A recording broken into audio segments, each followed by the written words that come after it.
చూడండి, ఆలు కర్రీ చేసుకునే విధానం. ఉల్లిపాయలు, కొత్తిమీర, పచ్చిమిర్చి, పెరుగు. స్టవ్ మీద కుక్కర్ పెట్టి ఆయిల్ వేసి సన్నంగా తరిగిపోయిన ఉల్లిపాయలు, పచ్చిమిర్చి వేసి దూరగా వేయించుకోవాలి. వేసిన తర్వాత ఇలా దూరగా అయింది కదండి, కొంచెం అల్లం వెల్లుల్లి పేస్ట్ వేసి బాగా దూరగా వేయించాలి. వేసిన తర్వాత కొంచెం ఉప్పు కూడా వేయాలి.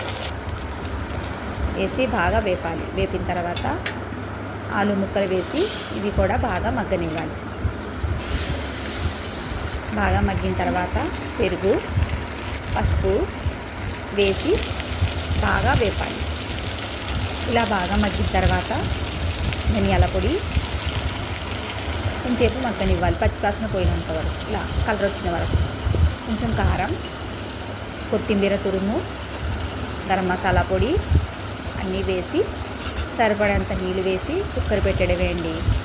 3 విజిల్ వచ్చే వరకు దింపడమే. ఎంతో ఇష్టంగా, ఎంతో యమ్మీగా ఉండే ఆలు కుర్మా రెడీ. అన్నంలోకైనా చపాతీలోకైనా చాలా రుచిగా కమ్మగా ఉంటుందండి. వీడియో నచ్చితే లైక్ కొట్టండి ఫ్రెండ్.